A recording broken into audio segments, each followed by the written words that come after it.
Sickle cell anemia, the red blood cell disease. Have you ever heard of sickle cell anemia before and never wondered what it was about? In 2004, my grandmother passed away, and for the longest, I thought it was because she had a stroke. That was one reason why she passed away, but I never knew the full story. I knew it was something weird about it because she had a stroke before and she did not pass away then. But then again, I was a kid, so I really didn't know the big difference. She told me that a couple years ago, I wanted to know the full story, so I decided to ask my mom.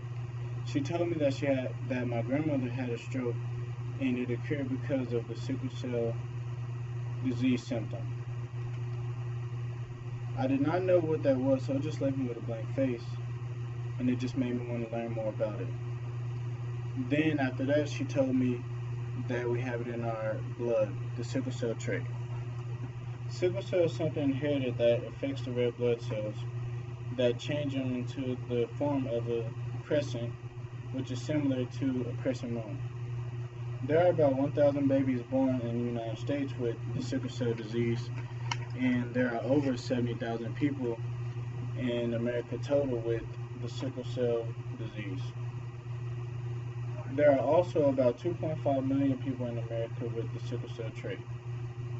The first published reports of the sickle cell disease were in the 1870s, and it was in Africa. Now I'm going to tell you about some history of the sickle cell disease. Origin. The disease originated in Africa and some parts of India and Saudi Arabia subcontinents. According to SickleCellDisease.com, sickle cell exists in every country in Africa.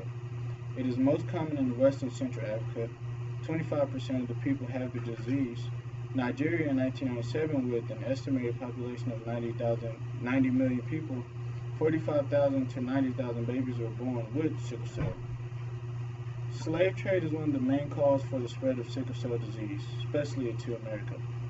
It also spread from Africa to South Europe by the time of slave trade. It is present in Portuguese, Spaniards, Italians, Greeks, Turks, and even the French. Sickle cell disease appears in most of the Near and Middle Eastern countries, including Lebanon, Israel, Saudi Arabia, Kuwait, and Yemen. Now let me tell you about some signs and symptoms.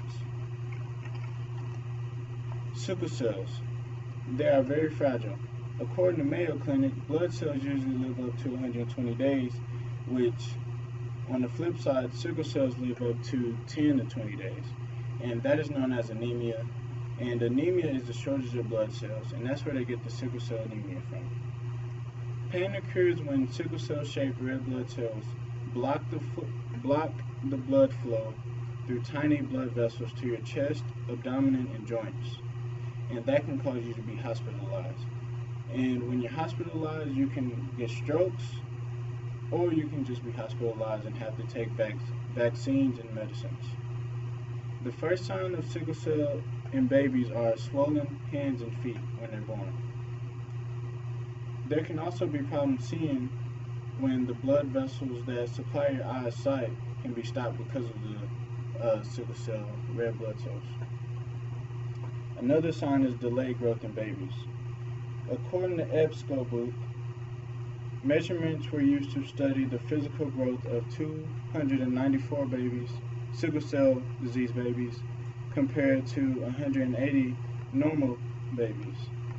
The sickle cell disease kids were dramatically smaller than the normal kids. Children with sickle cell weighed less and were shorter. Now I will tell you about the athletes, because they are also affected. How sickle cell anemia affects athletes. People with sickle cell have been known to be more vulnerable than those without it. Athletes with it can get dehydrated more and overheating. Athletes can also have heat strokes and muscle breakdowns during conditioning.